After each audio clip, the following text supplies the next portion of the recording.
And so what I'm going to do is invite Andrew. I can see that you've managed to take yourself off mute, which is absolutely brilliant, Andrew.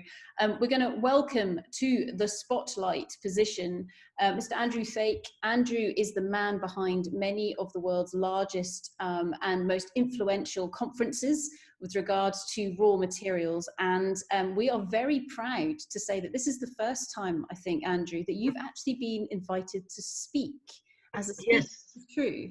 Yeah, I think it is. Can you hear me clearly, Yes, Sarah? you can indeed. Thank you very much. Well, thank you very much for the invitation, and thank you very much for an absolutely marvelous event. I thought I'd just start just talking for a few minutes as to a little bit about ourselves and as to why ESG and sustainability has become much more important to us over the past 6 years since I've been at Minds and Money, and then throw it open to questions from yourself, Sarah, and also from the audience. I joined speaking events that run the Minds and Money brand back in 2014. If I'm being really honest with you, is at that stage is issues such as ESG, or it was then called social license to operate, and sustainability issues didn't come up that importantly in the agendas that we put together. And I think that that was probably for a couple of reasons. I think that probably outside the 30 top sort of like largest majors and mid tiers, it didn't come up as an important topic when we were researching it. And it also probably didn't sort of like come up too much in the mind of the institutional investors that form a backbone of our audiences. I think as one sort of very famous sort of major once sort of said to me is that probably back in 2014, social license to operate and sustainability was probably slide sort of like 26 out of 26 in its sort of like corporate presentation slide deck. But what I'm really pleased to say is that that's now changed over the 5 or 6 years since I've been at Minds and Money. I think first of all is the topic of ESG has become much more important in the mind of majors and mid-tiers. I also think that now that institutional investors are certainly grasping this topic much more as well, and they're pushing the topic of ESG much more onto the agendas of majors and mid tiers, but also more importantly of that, also of the producers as well, and also now into the exploration space. And I think that with that, at sort of like Minds and Money, is ESG has grown in importance as a topic area. So whilst we used to probably just have it just covered on the last day of the event, it's now for us very much a plenary session topic that we'd have covered off on the morning of the first day. I'm really, really pleased to say that it's kind of changed over the last sort of like 5 or 6 years.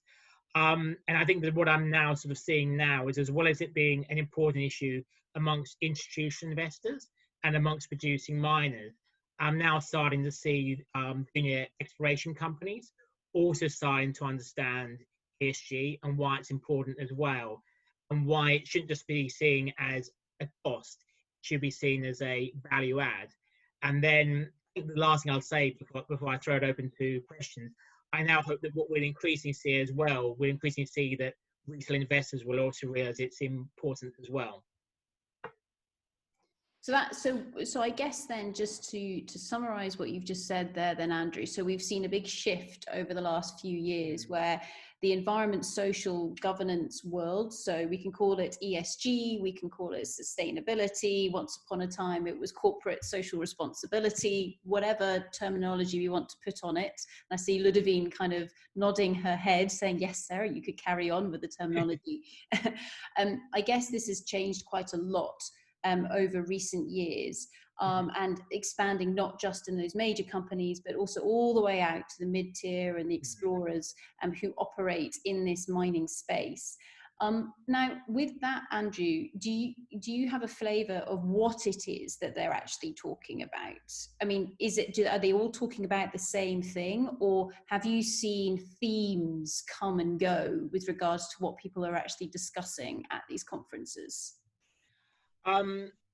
I think that with regards to ESG, I think one of the sort of big things that's happened now from the last sort of like 12 months or so is now really, rather than just talking about ESG, starting to have really actionable ESG goals.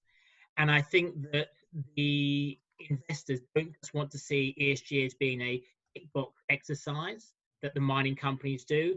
And I think also, likewise, mining companies also appreciate that as well. So it's kind of moving beyond being a tick box exercise, being something that they sort of like really see like value from doing from the ground level upwards.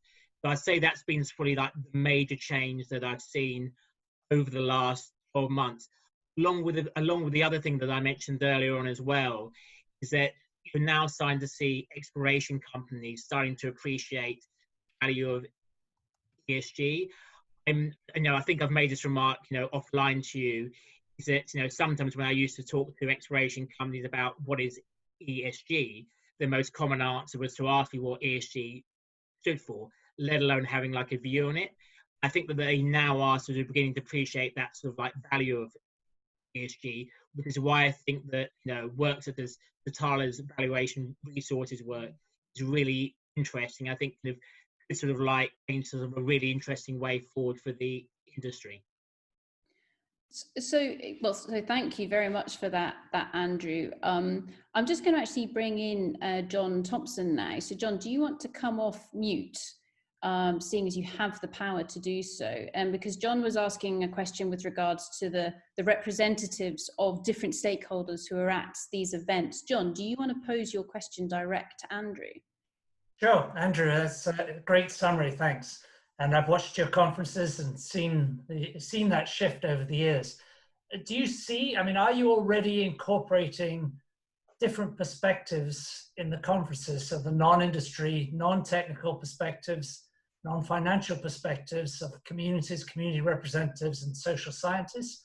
Or do you think that's the next phase, the next change, that you'll start to see a broader, more diverse set of people involved in your meetings? Yes, so I think thank you very much for that question, John. Yes, so I think we are trying to diversify in terms of who we go and bring into the event. Previously it had been maybe miners, investors, banks and brokers, etc. But we realized in order to take the conversation to the next level, we need to bring in those groups that we hadn't previously involved, whether it is the NGOs, the non-for-profit organizations, the academia. One thing that we've also done with the event for this year as well is we're actually rebranding the event from Mines and Money and calling it London Mining Week. One of the problems with like Mines and Money is what it kind of does, what it says on the tin, is to kind of like draw a parallel with a well-known UK sort of TV comedy series. It was a bit sort of like Oh Boy, like Mines and Money kind of like maybe in the right title to have in sort of 2003 when we first like launched the event. It's just not the right title to have in 2020, especially as we want to have the event now covering more issues such as ESG and sustainability, covering issues such as responsible sourcing and mineral supply chain. So hopefully doing that replanning as well helps us bring in those sort of like bring in those groups that previously felt that the event didn't go and speak to them. Yeah, that's excellent. And just to quick follow on, great to bring those people in. Can you get the audience to listen to them? I would hope so, because I think that it goes back to my earlier point that, again, back in sort of like 2014, these issues that we are discussing today were very, very low in terms of priority in the minds of both investors and also like miners. So I remember getting criticized by Tom Butler, who was then at IFC. He used to say, Andrew, the problem with your events, you always have these issues shoved at the afternoon of the like last day. He was very, very fair in his sort of like criticism. Now you find that these issues will be discussed not only on the sort of like morning of sort of like day one, which is our big plenary session, but throughout the entire event. So I like to think that will and I like to think that will sort of like bring people in to go and listen to these other sort of like groups. So yes, I think it's the answer to your question, John. Great. Thank you. Thanks for that question, John. I think it's incredibly astute, because actually what you have is your finger on the pulse of what the investors, for example, are actually interested in. And there's no better way of seeing if people are interested than if they obviously pay with their money or pay with their feet. and their ears, so that they can come and actually listen to what you're saying.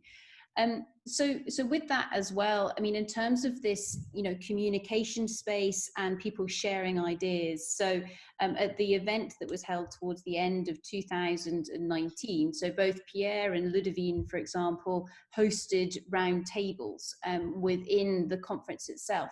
Do you see, that different levels of communication actually allow people to get under the skin of different topics? Do you see some types of session being more successful than others? Yes, so I think that we try to have sort of different learning formats.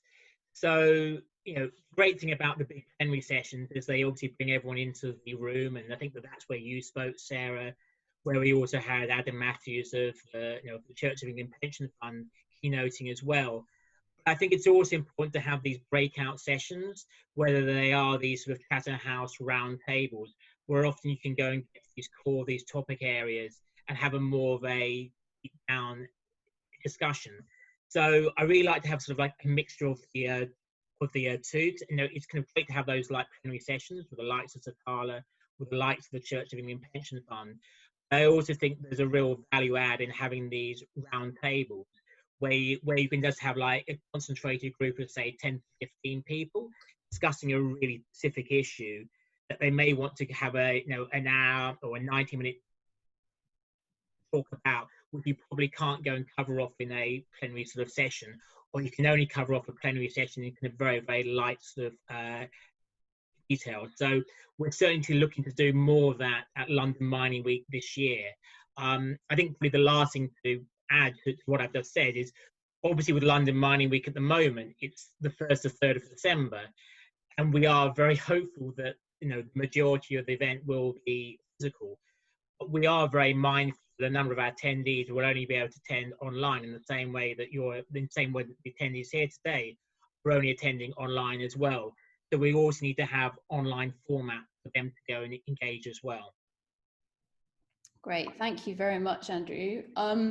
And another question just here, which I think is to build on what you've just been saying, and this comes actually in from two of the attendees that we've got online at the moment, and that is, how do you think the conference can maybe be more accessible to Joe Public, as Katrina has put it, or consumers who maybe don't necessarily usually come along to these sorts of events? Is that something that you think is necessary with regards to the event? Do you think it's wanted, or do you think it would enhance or destroy some of the conversations that are had within the event? I think definitely in terms of, we are more keen to bring in members of Joe Public. By that you mean retail investors into the event. That's something that we're always working on doing. And we always have a policy that qualified investors, whether they're institutional or whether they're retail, come to the event free of charge. In terms of, by sort of like Joe Public, you also mean academia as well. We're trying to work with academia in terms of bringing along not just academia, but also students along to the event as well. So we had at the event both last year and this year, we had a Future Leaders Summit where we had in students from the University from Camborne, from Imperial College, and also Dundee University as well. We had about 50 or so students coming up on into the event free of charge as well. So we are trying to become more accessible and broaden our audience.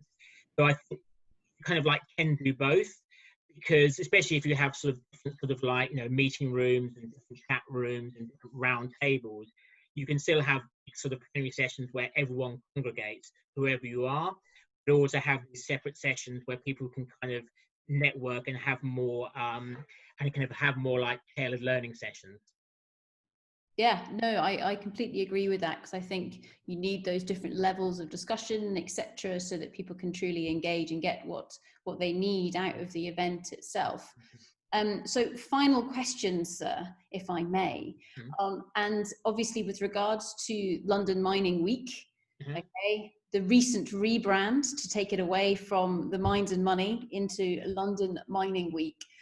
There's been quite a lot of chatter today, both on chat and also within the questions, around should we be rebranding mining as a whole? So as a sector, should we go for a rebrand? And if so, what should we brand to? What do you think? Oh my word, that is a great question. I think my kind of first comment is that just on the rebranding of Mine to Money to London Mining Week, we actually decided it back in February, before COVID-19 happened. And I think we decided it mainly just due to feedback we got from the 2019 event, saying that how the event could go and evolve. And it was people like Julian Krager at Anglo Pacific, people like George Keevely at Investec Asset Management, and also lots of our delegates, lots of our miners, lots of our sponsors were giving us a very, very consistent message that they felt that the key themes for She's Mines and Money at that particular time should be communication, sustainability, and relevance. And with that, the sort of like brand change. And they all kept on highlighting that, you know, the problem with mining is it really does have a communication image problem. And it's very strange that for all the good that mining does, you know, I think taking the Mark Cutifani from Anglo American quote, that mining is responsible either directly or indirectly for 45% of the world GDP, the mining industry has such a terrible image. And I think that what a lot of those people were saying to us is that really is that, you know, although we, you know, we're only a conference organizer, what can we do to sort of like help the mining industry reposition itself and help rebrand itself and help get across the positive news stories that the mining industry does.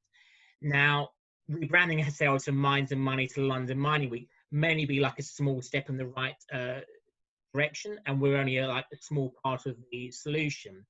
I do believe that that sort of like rebranding, I think, does kind of hopefully send out the right message to not just the attendees, but I think it's like, you know, the wider public in general, that we kind of recognise that we need to change, and I think we ought to recognise that the industry needs to change as well. So I think that I'm kind of like hoping that that message will actually get out to the wider media and the wider Joe public when we start to promote this year's event. Fantastic. Thank you very much, Andrew, and apologies for throwing that question at you so late on a Monday evening as it is here in the UK. So brilliant. Thank you very, very much.